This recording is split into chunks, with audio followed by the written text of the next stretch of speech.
परमेश्वरका दैनिक वचनहरू। परमेश्वरको डर नमान्नु र दुष्टताबाट अलग नबस्नु भनेको परमेश्वरको विरोध गर्नु हो। आज भोलि तिमीहरू परमेश्वरको आम्ने सामने छौ र परमेश्वरका वचनहरूको आम्ने सामने छौ। तिमीहरूसँग परमेश्वरको बारेमा अय्युबसँग भएको भन्दा एकदमै धेरै ज्ञान छ। मैले किन यो कुरा ल्याएँ त? यी कुराहरू भन्नुको मेरो उद्देश्य के हो त? म तिमीहरूलाई एउटा तथ्य बताउन चाहन्छु, तर त्यसो गर्नुभन्दा पहिले म तिमीहरूलाई एउटा प्रश्न गर्न चाहन्छु। अय्युबले परमेश्वरको बारेमा एकदमै थोरै मात्र जान्दथे, तैपनि तिनले परमेश्वरको डर मान्थे र तिनी दुष्टताबाट अलग बस्थे। आज भोलिका मानिसहरू त्यसो गर्न किन असफल हुन्छन् त? तिनीहरू गहन रूपले भ्रष्ट भएका छन्। गहन रूपले भ्रष्ट यो सतही घटना हो जसले समस्या पैदा गराइरहेको छ, तर म यसलाई कहिल्यै पनि त्यसरी हेर्दिन। तिमीहरूले प्राय जसो बारम्बार प्रयोग गरिने धर्म सिद्धान्तहरू र शब्दहरू लिन्छौ, जस्तै गहन रूपले भ्रष्ट, परमेश्वर विरुद्ध विद्रोह गर्ने, परमेश्वरप्रति वफादारी विहीनता, अवज्ञा, सत्यता मन नपराउने आदि इत्यादि। र यी चिरपरिचित शब्दावलीहरूलाई हरेक सवालको सार व्याख्या गर्न प्रयोग गर्छौ। यो अभ्यास गर्ने त्रुटिपूर्ण तरिका हो। फरक प्रकृतिका मामलाहरू व्याख्या गर्न उही जवाफको प्रयोग गर्नाले यसबाट अपरिहार्य रूपले सत्यता र परमेश्वरको बारेमा निन्दापूर्ण शङ्काहरू बढाउँछ। मलाई यस प्रकारका जवाफहरू सुन्न मन छैन। यस बारेमा लामो समयसम्म र दरिलो रूपमा सोच। तिमीहरूमध्ये कसैले पनि यस मामलामा सोच विचार गरेका छैनौ, तर म हरेक दिन यसलाई देख्न सक्छु र हरेक दिन म यसलाई अनुभव गर्न सक्छु। यसरी तिमीहरूले काम गर्दै गर्दा मैले हेरिरहेको हुन्छु। जब तिमीहरूले कुनै काम कुरा गरिरहेका हुन्छौ, तब तिमीहरूले यसको सार अनुभव गर्न सक्दैनौ, तर जब म हेर्छु तब म यसको सार देख्न सक्छु र मैले यसको सारलाई पनि अनुभव गर्न सक्छु। त्यसो भए यो सार के हो त? किन आजभोलि मानिसहरू परमेश्वरको डर मान्न र दुष्टताबाट अलग बस्न सक्दैनन् त? तिमीहरूका जवाफहरूले यो समस्याको सार व्याख्या गर्न सक्दैनन्, न त तिनले यो समस्याको हल नै गर्न सक्छन्। यस्तो किन हो भने यसको एउटा स्रोत हुन्छ जसको बारेमा तिमीहरूलाई थाहा छैन।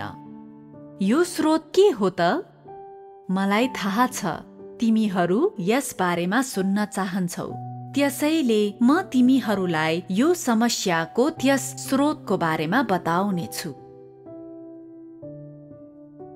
परमेश्वरले काम गर्न सुरु गर्नु भएदेखि उहाँले मानव जातिलाई कसरी लिनु भएको छ? परमेश्वरले तिनीहरूलाई उद्धार गर्नुभयो। उहाँले मानिसहरूलाई उहाँको परिवारका सदस्यहरूको रूपमा, उहाँको कामका वस्तुहरूको रूपमा, उहाँले विजय गर्न र उद्धार गर्न चाहनु भएका व्यक्तिहरूको रूपमा र उहाँले सिद्ध तुल्याउन चाहनु भएका व्यक्तिहरूको रूपमा हेर्नु भएको छ।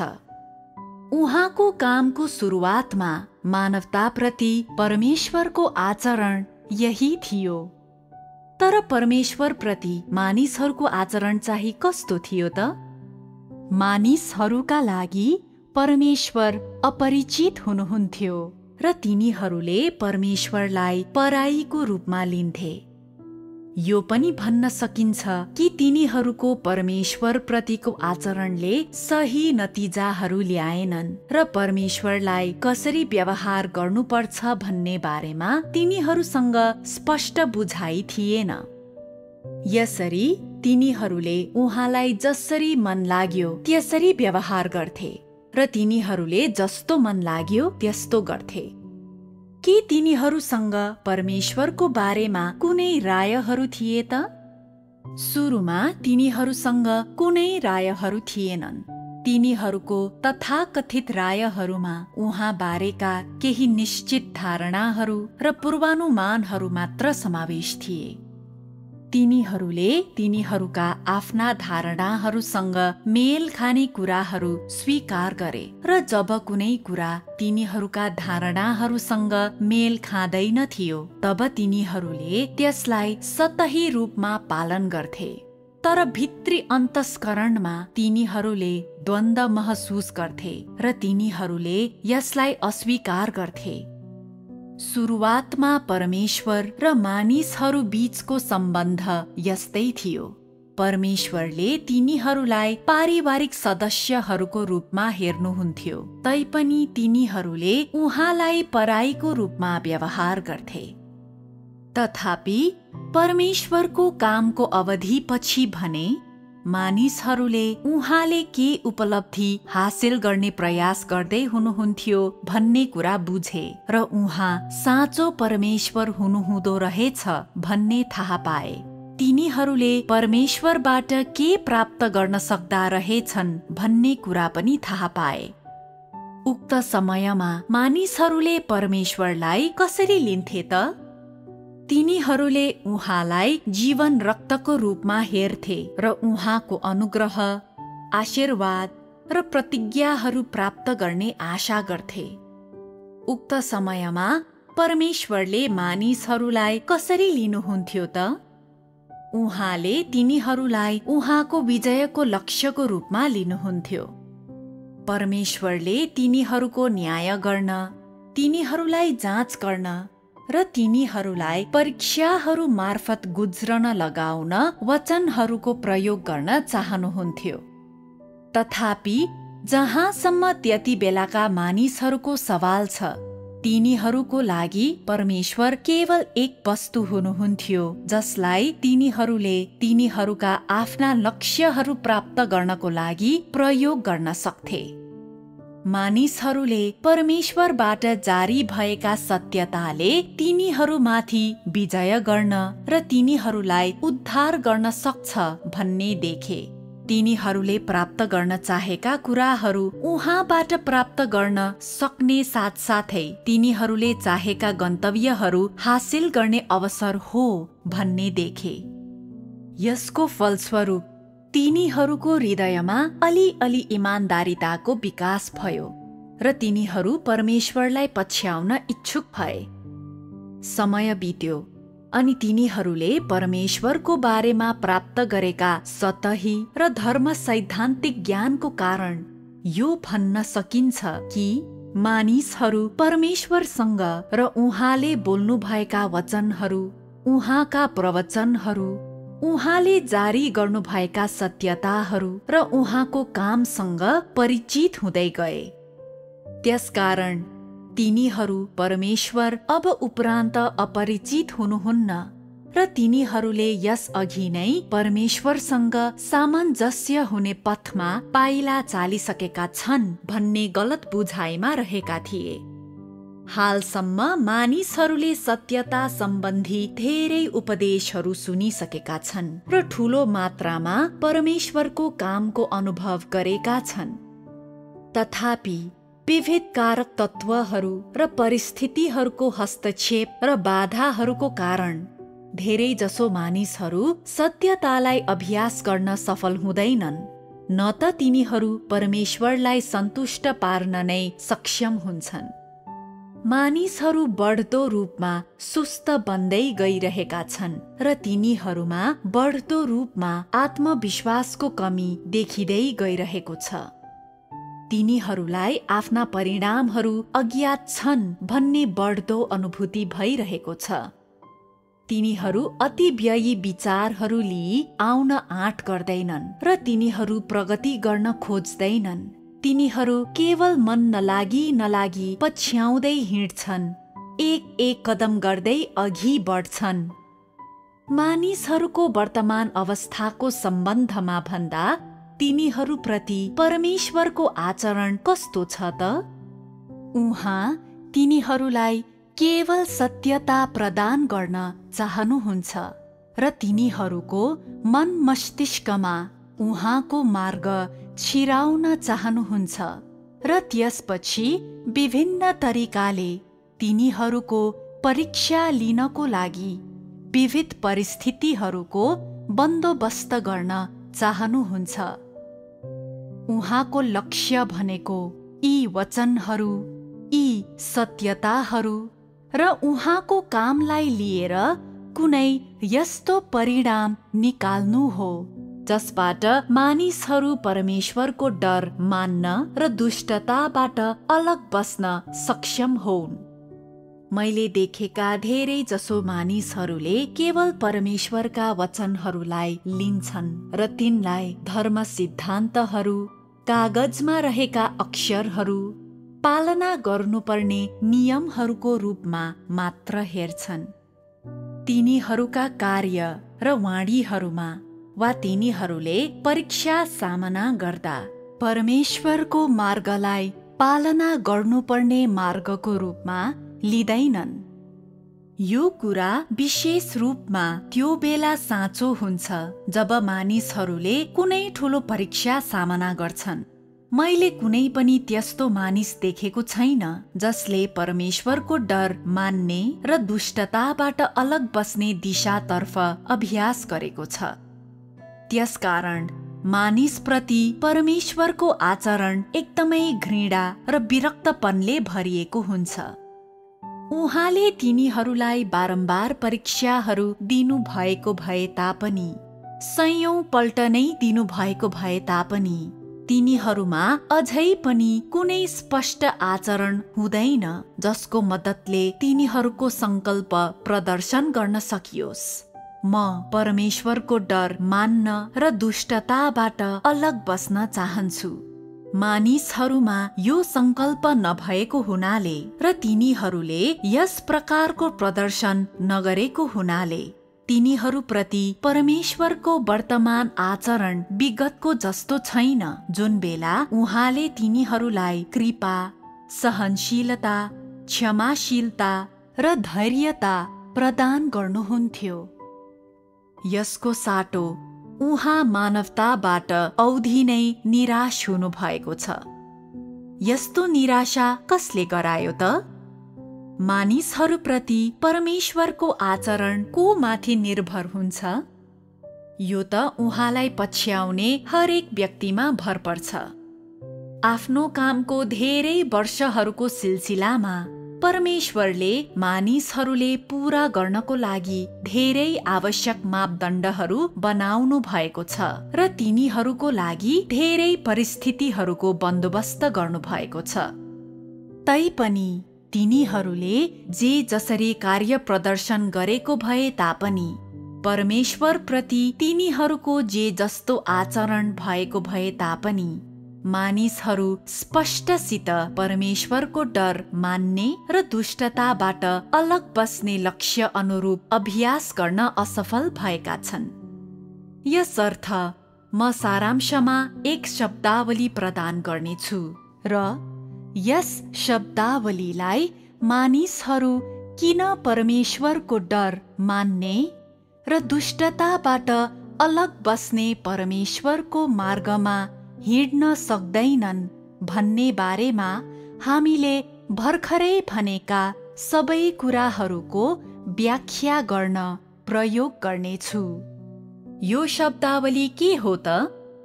यो शब्दावली हो परमेश्वरले मानिसलाई उहाँको मुक्तिको वस्तुको रूपमा र उहाँको कामको वस्तुको रूपमा लिनुहुन्छ। मानिसहरूले परमेश्वरलाई तिनीहरूको दुश्मन र तिनीहरूको प्रतिवादको रूपमा लिन्छन्। के तैँले अब यो मामलाको बारेमा स्पष्ट बुझिस् त? मानव जातिको आचरण कस्तो छ, परमेश्वरको आचरण कस्तो छ र मानिसहरू र परमेश्वर बीचको सम्बन्ध कस्तो छ भन्ने कुरा एकदमै स्पष्ट छ। तिमीहरूले जति नै धेरै प्रवचनहरू सुनिसकेको भए तापनि ती कुराहरू जसको बारेमा तिमीहरू आफैले आफ्ना निष्कर्षहरू निकालेका छौ, जस्तै परमेश्वर प्रति वफादार हुने, परमेश्वर प्रति समर्पित हुने, परमेश्वरसँग सामञ्जस्य हुने मार्गको खोजी गर्ने, परमेश्वरको लागि सारा जीवन खर्च गर्न चाहना गर्ने र परमेश्वरको लागि जिउने चाहना गर्ने, मलाई त लाग्छ यी कुराहरू सचेत रूपमा परमेश्वरको मार्गमा अर्थात् परमेश्वरको डर मान्ने र दुष्टताबाट अलग बस्ने मार्गमा हिँड्ने उदाहरणहरू होइनन्, बरु यी कुराहरू त त्यस्ता माध्यमहरू हुन् जसबाट तिमीहरूले केही निश्चित लक्ष्यहरू प्राप्त गर्छौ। ती लक्ष्यहरू प्राप्त गर्न तिमीहरूले मन नलागी केही नियमहरू पालना गर्छौ र ठ्याक्कै भन्ने हो भने यी नियमहरूले नै मानिसहरूलाई परमेश्वरको डर मान्ने र दुष्टताबाट अलग बस्ने मार्गबाट टाढा लैजान्छ र त्यसले फेरि एकपल्ट परमेश्वरलाई मानव जातिको विपक्षमा उभ्याउँछ। आजको विषय अलि गहकिलो छ, तर जे जस्तो भए तापनि मलाई अझै के आशा छ भने जब तिमीहरू आउनेवाला अनुभवहरूबाट र आउनेवाला समयहरूबाट गुज्रनेछौ, तब तिमीहरूले मैले भर्खरै तिमीहरूलाई भनेका कुराहरू गर्न सक्नेछौ। परमेश्वरलाई केवल रित्तो हावाको एउटा पोकोको रूपमा नलेओ, मानौ कि उहाँ तिमीहरूको लागि काम लाग्ने हुनुभयो भने उहाँ अस्तित्वमा हुनुहुन्छ, तर उहाँ तिमीहरूको लागि काम लाग्ने हुनु भएन भने उहाँ अस्तित्वमा हुनुहुन्न। एकपल्ट तैँले तेरो अर्धचेतन मस्तिष्कमा त्यस्तो सोच ल्याइसकेपछि तैँले परमेश्वरलाई पहिले नै क्रोधित तुल्याइसकेको हुनेछस्। सायद यसो भन्ने मानिसहरू पनि छन् होलान्, मैले परमेश्वरलाई केवल रित्तो हावाको एउटा पोकोको रूपमा लिएको छैन। म सधैँ उहाँलाई प्रार्थना गर्छु र म सधैँ उहाँलाई सन्तुष्ट पार्ने प्रयास गर्छु र मैले गर्ने हरेक काम कुराहरू परमेश्वरले तोक्नु भएका क्षेत्रहरू, मापदण्डहरू र सिद्धान्तहरू भित्र पर्छन्। निश्चय नै मैले मेरा आफ्नै सोच विचारहरू अनुरूप अभ्यास गरिरहेको छैन। हो, तैँले अभ्यास गरिरहेको यो तरिका सही छ, तैपनि जब तैँले कुनै समस्याको सामना गर्छस् तब तँलाई के लाग्छ? जब तैँले कुनै मामलाको सामना गर्छस् तब तैँले कसरी अभ्यास गर्छस्? केही मानिसहरूले उहाँलाई प्रार्थना गरेको बेलामा र उहाँलाई बिन्ती गरेको बेलामा परमेश्वर अस्तित्वमा हुनुहुन्छ भन्ने महसुस गर्छन्, तर त्यसपछि जब तिनीहरूले कुनै समस्याको सामना गर्छन् तब तिनीहरूले आफ्नै सोच विचारहरू निकाल्छन् र तिनै सोच विचारहरूको पालना गर्न चाहन्छन्। यसको मतलब तिनीहरूले परमेश्वरलाई केवल रित्तो हावाको एउटा पोकोको रूपमा लिन्छन् र त्यस्तो अवस्थाले परमेश्वरलाई तिनीहरूको मस्तिष्क भित्र अस्तित्वविहीन तुल्याइदिन्छ।